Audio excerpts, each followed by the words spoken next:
Alright, now that we have the equation written for that graph, we can move on to this next one, which is lemniscate. And the equations for those are r equals the square root of a squared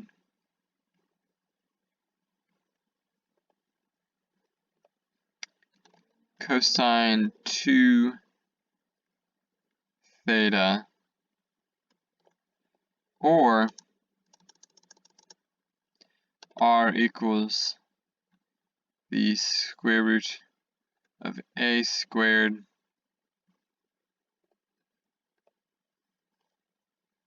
sine 2 theta.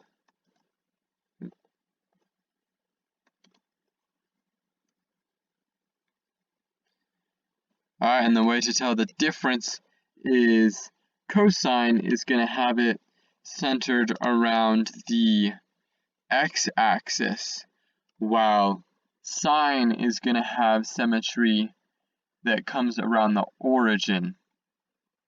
Okay, so it's not around the y-axis, it's around the origin.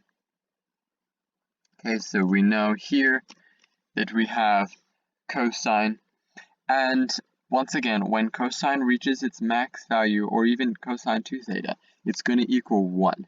So when determining what a is, we can use that max value of cosine 1 and know that it's going to be this point out here for r. So r equals the square root of a squared. And out here at cosine's max value, r equals 3. And when this is a square root of a square, it's just the same as that number. So we know a equals 3. So we can now write this graph's equation as r equals the square root of 3 squared cosine 2 theta. And sometimes you will see people write this equation as r squared equals 3 squared cosine 2 theta, but writing it as r squared or r equals the square root is the same thing. Alright, now we can move on to our last graph here, which is a rose curve. And the graph for rose curves is, or the equation for rose curve graphs is going to be r equals a cosine n theta, or r equals a sine n theta.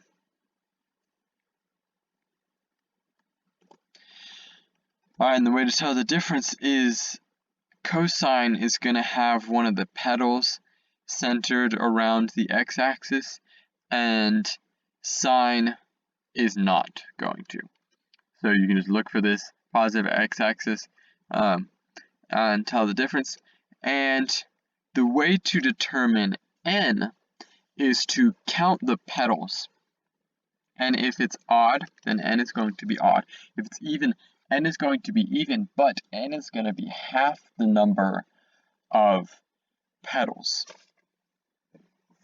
Okay, so if there's, say, 8 petals, then n is going to equal 4. And here we have 1, 2, 3, 4, 5, 6, 7 petals. So n equals 7. So we'll go ahead and write that in our equation.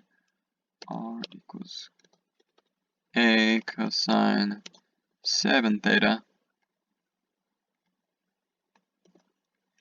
And when cosine 7 theta is at its max value, once again, it's going to be 1. So we can look out here at r's max value. So when cosine is 1, r is going to be out here at its farthest point. And we can see that that is 5. So a is going to equal 5. thus making the equation r equals 5 cosine 7 theta.